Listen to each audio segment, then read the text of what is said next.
보통 달리가 벨라스케스와 피카소의 영향을 받았다고 말하기 때문에 벨라스케스의 작품을 창가에 서 있는 소녀와 연결해 보는 것도 흥미로운 일이라고 생각되는데요. 그렇다면 청년의 달리는 창가에 서 있는 소녀라는 작품을 그리면서 벨라스케스의 작품에서 어떤 영감을 받은 것일까요? 어린 달리는 도대체 어떤 의도를 갖고 자신의 여동생을 모델로 그녀의 뒷모습을 그렸던 것일까요? 네, 이 그림에서 제가 주목하게 되는 것은 바로 현실과 허구에 대한 이야기입니다. 그림에서 소녀가 서 있는 방은 화가 달리와 그의 동생에게는 현실의 공간이 됩니다. 한편 중앙의 창문을 통해 보이는 밖의 세계에는 방과는 전혀 다른 공간이 되죠. 물론 두 사람이 있는 방과 창밖은 같은 시간의 상황이기 때문에 넓게 본다면 모두 현실이 되겠지만 창문 밖은 이들이 관여할 수 없는 공간입니다. 아울러 이 창문 밖의 공간은 현실로 인식되는 실내에 비해서 허구의 공간으로 인식될 수 있습니다. 모델이 등을 돌려 화가를 바라본다면 창문 자리에 바다를 배경으로 한 큰 그림이 걸려 있다고 해도 큰 무리가 없는 모습이 될 것 같습니다. 이 경우에 제목은 그림 앞에 선 소녀가 되겠죠.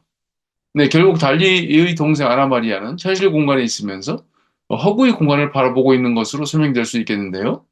이렇게 창문은 현실과 허구를 나누는 경계 역할을 하고 있습니다. 이 작품은 베라스케스의 실 잡는 여인들이라는 그림입니다. 앞의 이 공간에는 현실 속의 실 잡는 여인들이 있고요. 그 뒤편에는 신화 속 미네르바와 아라크네와 관련된 장면이 있습니다. 물론 앞의 공간은 화가 벨라스케스와 당시의 여인들이 함께 있는 공간으로 인식되고요. 그래서 우리는 현실이라고 말할 수 있겠고요.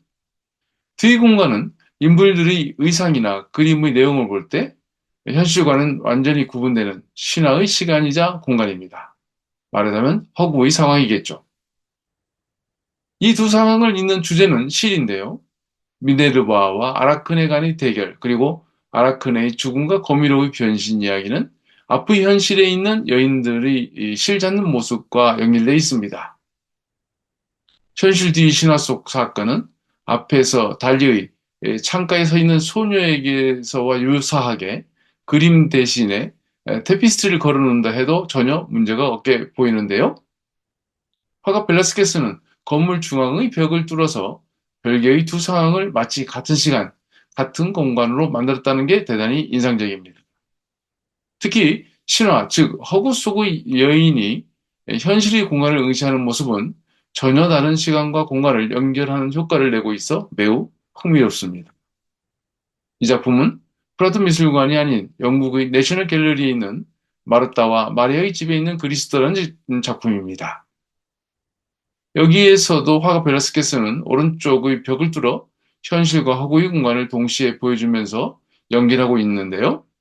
앞의 그림과 유사하게 성서 속 시간과 공간은 두 여인과 화가 벨라스케스가 있는 현실과 벽을 사이에 두고 나눠지면서 동시에 연결되고 있습니다. 여기에서도 현실 속 노파의 손가락이 허구의 상황을 가리키고 있어 그 효과를 주목하게 됩니다. 결국 벨라스케스가 벽을 뚫어 두 공간을 구분하면서 연결했다고 한다면 창가에 서 있는 소녀에서 살바도 달리는 창을 통해 그 효과를 내고 있음을 알 수 있겠는데요.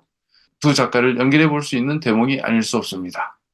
흔히 이렇게 그리는 기법을 작품 속의 작품, 그림 속의 그림 등으로 표현하고 있는데요.